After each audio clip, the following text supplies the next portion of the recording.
हिवाळी अधिवेशनाच्या पहिल्या दिवशी गाजला विरोधी पक्षनेते पदाचा मुद्दा। ठाकरे सभागृहात असेपर्यंत भास्कर जाधव विरोधी पक्षनेते होत नाही, सत्ताधाऱ्यांची भूमिका, तर खुर्चीसाठी पळून जाणारे जाधव नाही, विरोधकांचा पलटवार।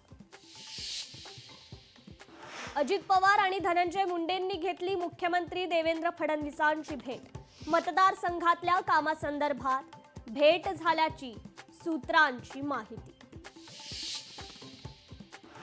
छत्रपती संभाजीनगरमध्ये एसडीपीआय संघटनेकडून रेल रोको।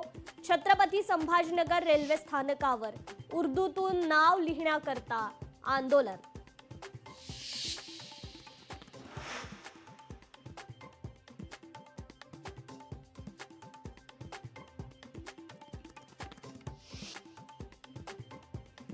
वंदे मातरम गीतानं आणीबाणीलाही पराभूत केलं। वंदे मातरमला 150 वर्ष पूर्ण झाल्याच्या निमित्तानं लोकसभेत विशेष चर्चेदरम्यान पंतप्रधान नरेंद्र मोदींचं विधान।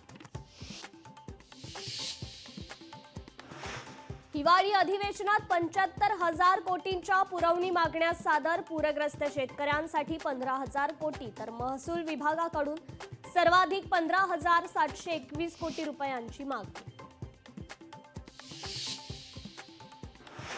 राज्य सरकारची आर्थिक पातळीवर ओढाताण। फडणवीसांपाठोपाठ अर्थमंत्री अजित पवार यांचीही कबूल।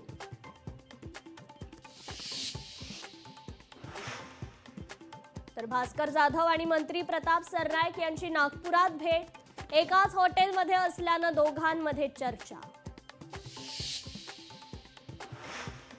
अभिनेता सयाजी शिंदेंनी घेतली राज ठाकरेंची भेट। तपोवनातील झाडे कशी वाचतील यावर चर्चा झाल्याची भेटीनंतर सयाजी शिंदेंची माहिती।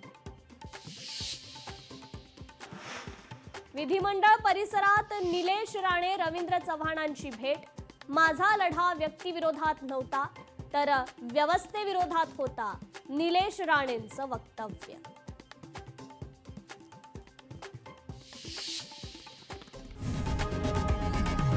लोकशाही मराठी ऐका, पहा, जागरूक रहा।